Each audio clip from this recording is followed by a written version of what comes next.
Avea niște șuturi. Nu dădea goluri numai din lovituri libere. Ia să vedem. Hai. O apărat, mă.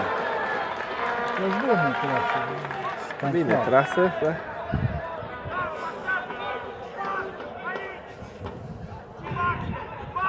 Eu trăiesc la maxim golurile.